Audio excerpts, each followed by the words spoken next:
You hate government, one of them libertarian types, or maybe you just can't stand the president, gun grabbers, or warmongers. Me too. That's why I invented LibertyStickers.com. Well, Rick owns it now, and I didn't make up all of them, but still, if you're driving around and want to tell everyone else how wrong their politics are, there's only one place to go. LibertyStickers.com has got your bumper covered. Left, right, libertarian, empire, police, state, founders quotes, central banking. Yes, bumper stickers about central banking. Lots of them. And, well, everything that matters. LibertyStickers.com. Everyone else's stickers suck. All right, you guys, welcome back to the show. I'm Scott Horton. It's my show, The Scott Horton Show. Our first guest today is the great Jim Lobe, Washington editor of Interpress Service and keeper of the Lobe Log. That's spelled like your earlobe there, lobelog.com.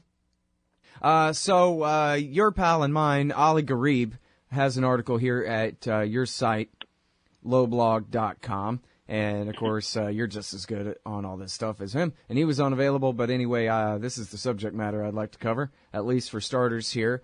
And that is the politics, particularly in the U.S. Senate, on the Corker bill to give the Congress oversight, an up or down vote, I guess, on the Iran nuclear deal after the deal is struck, presuming that it is struck.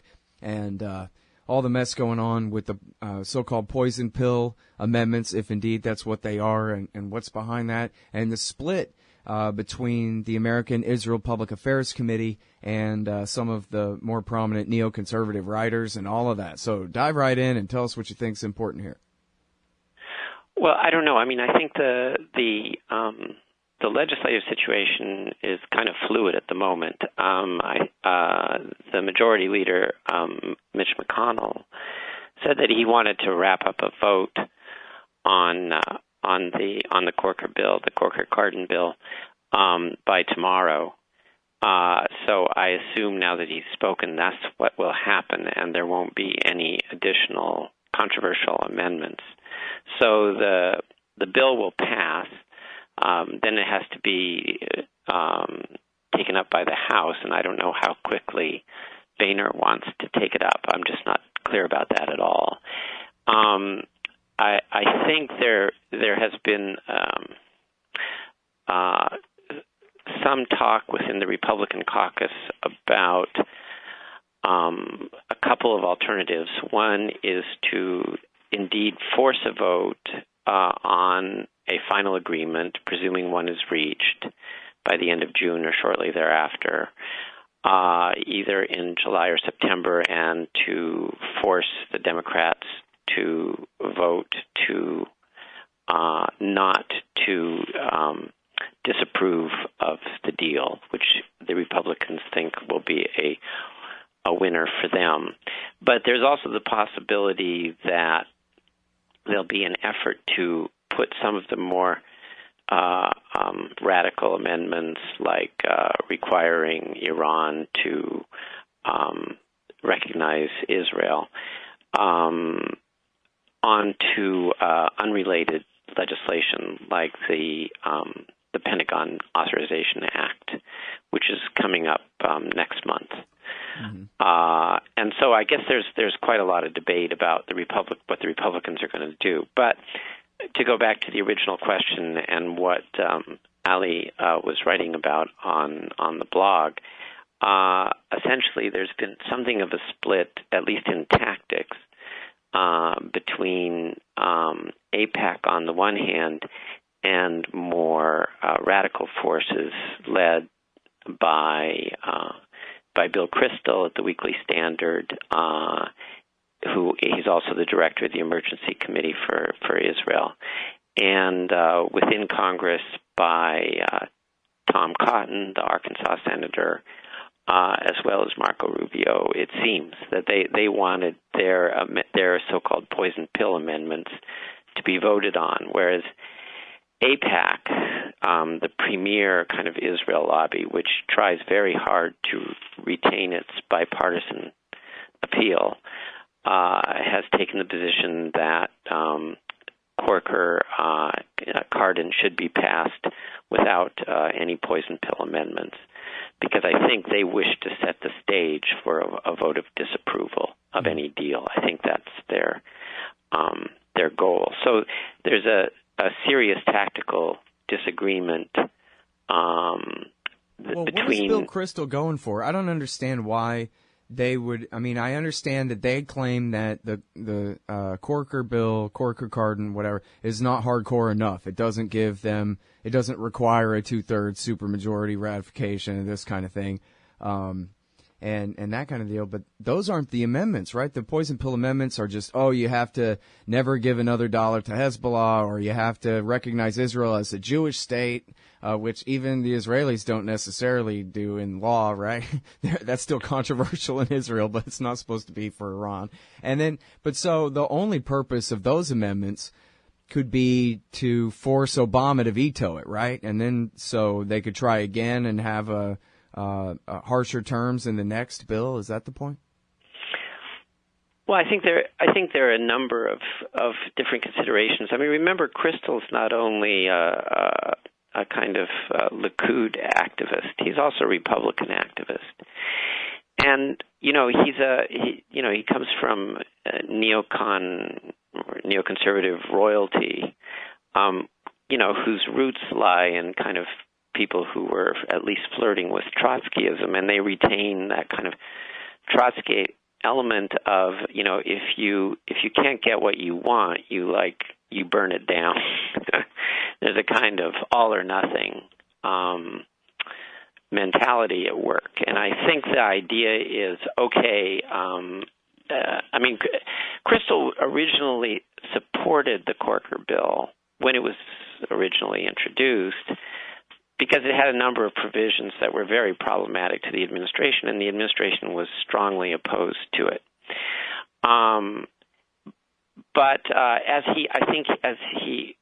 When Cardin moved in and began negotiating a compromise with Corker, which eventually was approved by the Foreign Relations Committee unanimously, those more problematic provisions were either eliminated or substantially watered down. And Kristol became increasingly unhappy with Corker and eventually came out strongly against it. And I think he's acting as both a pro-Israel, or pro-Likud, more precisely, activist, and as a Republican activist, because he believes that the Iran deal will not be popular, and to the extent that Republicans can show that they oppose an Iran deal, that will benefit them in the 2016 elections. AIPAC, on the other hand, of course, wants to retain its bipartisan kind of stature, and so they welcomed the Cardin agreement. Does he mean popular as in the American public, or popular within powerful Republican donors? Well, he certainly, I think, represents the interests of some of the powerful Republican donors, like Sheldon Adelson. Because, of course, the polls say that even most Republicans are. The worst poll I saw on this was that a plurality of Republicans support the bill, and in other cases, it's an outright majority. Or not the bill, but I mean the nuclear deal itself.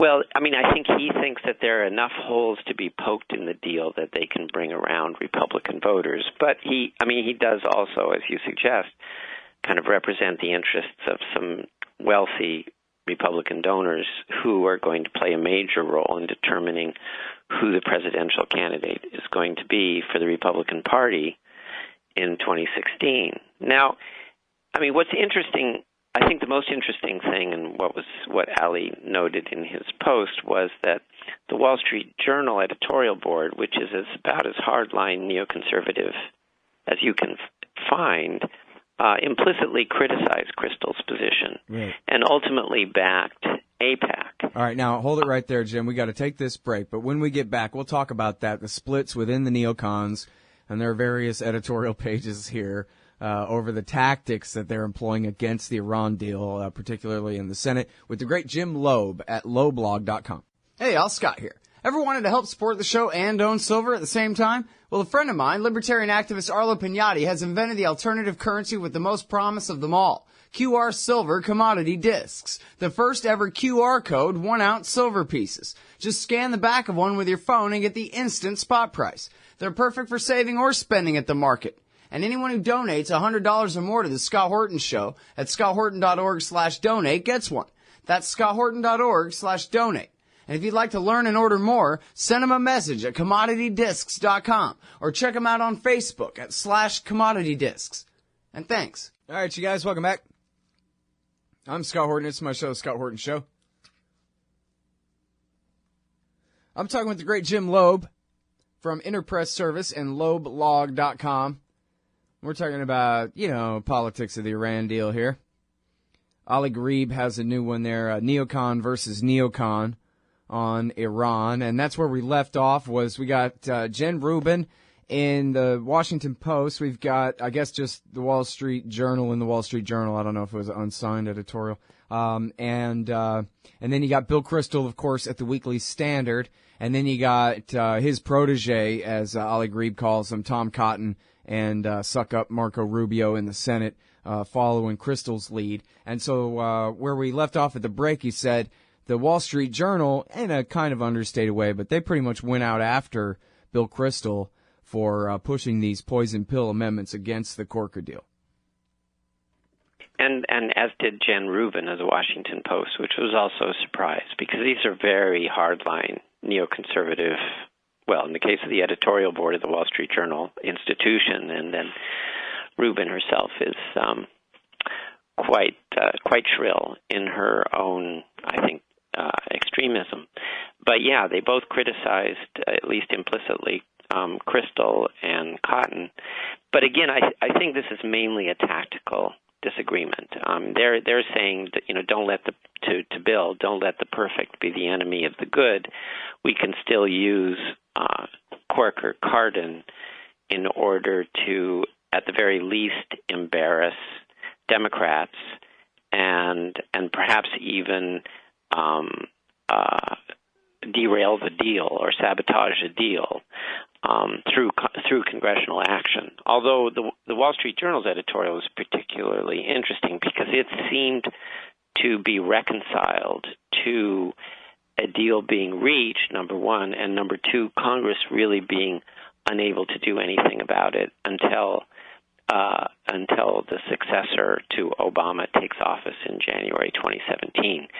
They're looking much further ahead. They seem to think that a deal at this point is inevitable, and they'd like to be able to derail it whenever it is that Obama leaves office.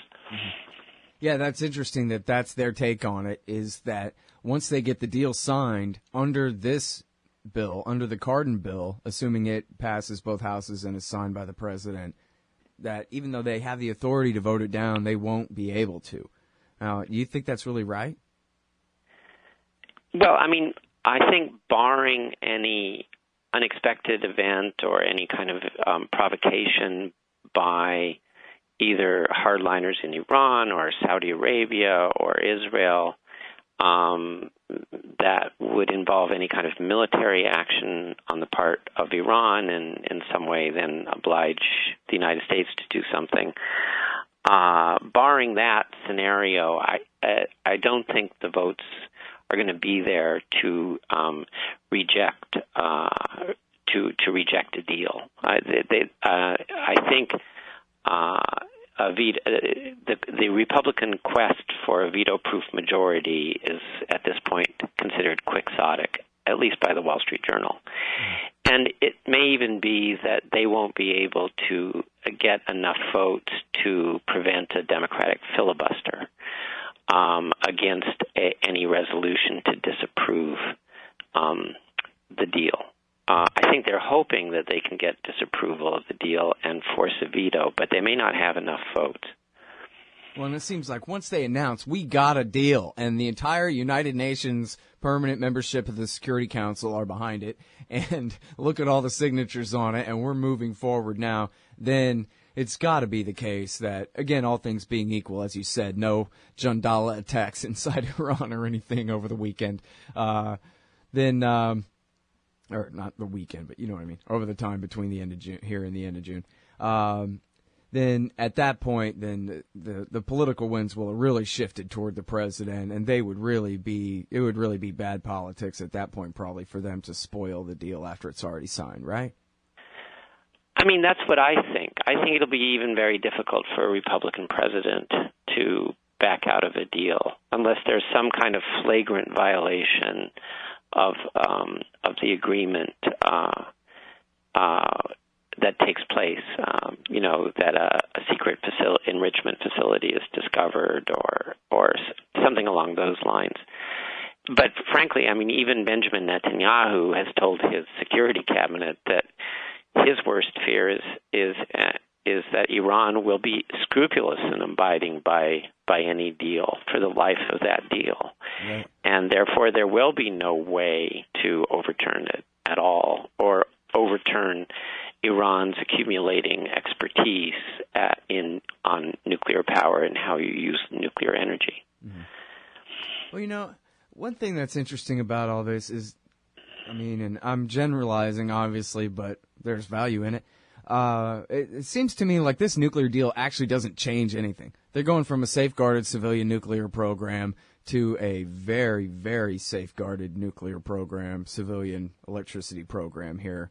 And, I mean, obviously they've made some major concessions, but they haven't changed the nature of their program at all because it never was really about making weapons in the first place, although maybe a little bit of research had been done here or there. But I think even most of that has been debunked by your Gareth Porter, among others.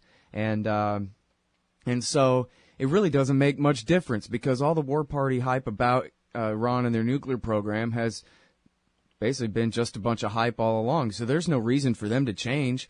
Even as this Politico article put it, the GOP is not arguing science on Iran.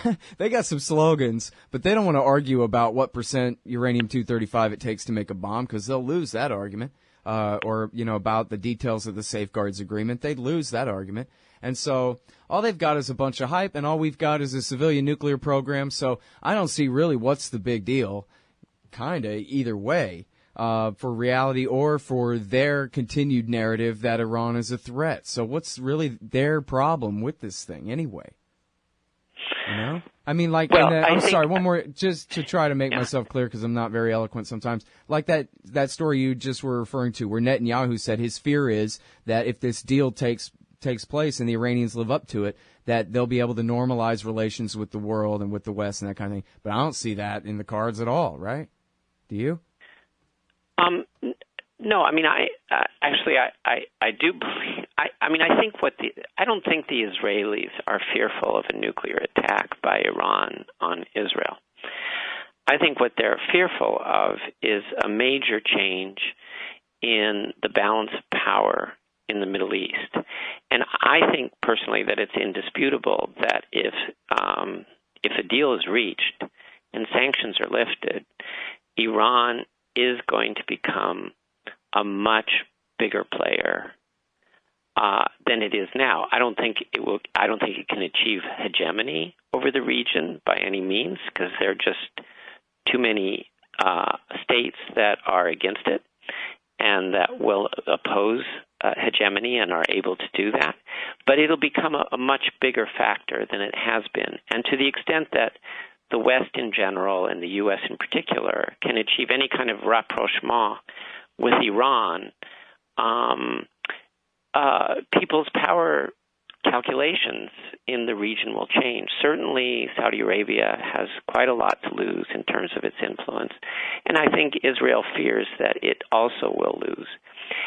And, at the same time, I mean, Iran already has considerable influence through, for example, the Syrian regime and through Hezbollah on Israel's border. And Israel and Saudi Arabia both would have to adjust quite substantially to this changed situation. And I think both being essentially status quo powers, they find that very difficult to a very difficult prospect for them. And I particularly, again, to the extent that Iran defines itself as being opposed to Israel, and being opposed to the kind of Sunni supremacy that Saudi Arabia has become increasingly aggressive about, there could be a lot of trouble for those two countries. I mean, it's not a pleasant prospect if you're used to a certain situation where a a hyperpower like the United States is essentially backing you virtually without condition for a period of more than 30 years, and suddenly you have someone in your neighborhood who the United States is taking much more seriously as a possible partner in various respects at your expense. Mm-hmm. I mean, I think it's perceived also by those powers as a zero-sum game. So any gain by Iran is a loss to them, and I think that's a lot of what is motivating this. On the Republican side, since you raised that question, I think, because you have the importance of political donors like Sheldon Adelson, like Paul Singer, on which Republican presidential candidates will necessarily depend. They feel obliged to take strongly anti-Iranian positions, and you can see that virtually every day, that the candidates are kind of competing with each other for Adelson's help and support, and that also I think is contributing to the kinds of political movements or maneuvers that we're seeing, and I think that partially explains at least why the Republicans are so eager to be seen as attacking the deal. Right. Well, and it seems like it's still a minor rapprochement at best, and scaremongering against Iran will still continue. It was funny, Gareth had that piece yesterday about how, the missile defense lobby has Iran as their entire excuse. So this is a very powerful lobby. And there are many other interests, as you mentioned there, for 30 years, not just Israel and Saudi, but all kinds of interests are used to the status quo there. And then I saw where Obama this morning is saying, we definitely still need missile defense in case Iran ever does go nuclear. So I thought maybe he was reading Gareth and decided he would give a deliberate sop to the missile defense lobby. That, don't worry, guys, we'll keep you on the dole if you'll line up behind the nuclear deal here. Well, yeah, it may not be the U.S. who's consuming the missile defense. It may be a lucrative market, and undoubtedly is a lucrative market for the GCC countries, including Saudi Arabia. I mean, it's lucrative for the defense contractors who want to sell to these countries. Yep.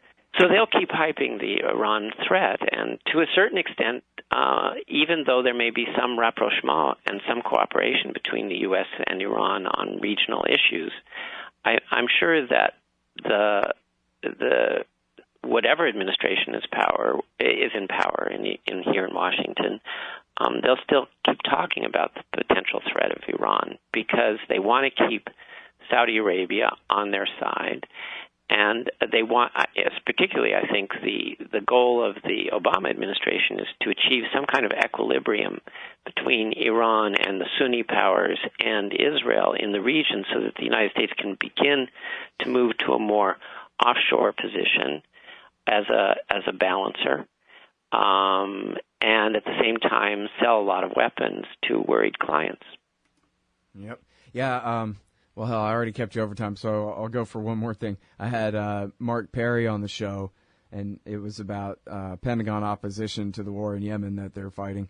And that was one of the things that he was saying, was that on the bright side, there are some weapons contractors who are looking forward to selling to Iran itself rather than just selling to the Saudis against. They can sell to both sides again. It's been since the 70s, since Lockheed got to equip them with fighter jets and that kind of stuff, right? So.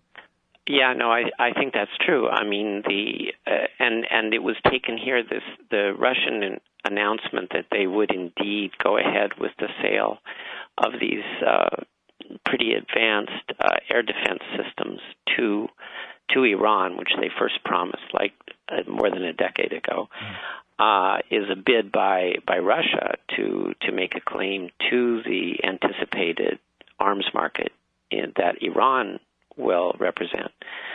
I mean, we're really going back in time to perhaps to feeding a lot of weapons to the entire region and making a lot of money that way. All right. Well, with that, I will let you go. Thank you so much for coming back on the show, Jim. Yeah, not at all. It was a pleasure. Great to talk to you. That's the great Jim Lobe, everybody. He's at lobelog.com, Washington Bureau Chief for Interpress Service, IPSnews.net. This one is by Ali Gharib, Neocon versus Neocon on Iran, and Charles Goyette is next. Hey, Scott Horton here to tell you about this great new book by Michael Swanson, The War State. In The War State, Swanson examines how Presidents Truman, Eisenhower, and Kennedy both expanded and fought to limit the rise of the new national security state after World War II. If this nation is ever to live up to its creed of liberty and prosperity for everyone, we are going to have to abolish the empire. Know your enemy. Get The War State by Michael Swanson. It's available at your local bookstore or at Amazon.com in Kindle or in paperback. Just click the book in the right margin at scotthorton.org or thewarstate.com. Hey, y'all, Scott Horton here for WallStreetWindow.com. Mike Swanson knows his stuff. He made a killing running his own hedge fund and always gets out of the stock market before the government-generated bubbles pop, which is, by the way, what he's doing right now, selling all his stocks and betting on gold and commodities. Sign up at WallStreetWindow.com and get real-time updates from Mike on all his market moves. It's hard to know how to protect your savings and earn a good return in an economy like this. Mike Swanson can help. Follow along on paper and see for yourself. WallStreetWindow.com. In America today, teachers, cops, judges, and other so-called public servants make far more than the average taxpayer. And their pensions, well, if the people knew, they'd join us. That's where you come in. Taxpayers United of America is embarking on a great new project to train activists how to take on the parasites in your communities. The entire process, from prying loose the facts to disseminating the truth to the people. The next of these great workshops is Saturday, April 25th in Baton Rouge, Louisiana. It's just $15. For more information, go to taxpayersunited.org/govpensions.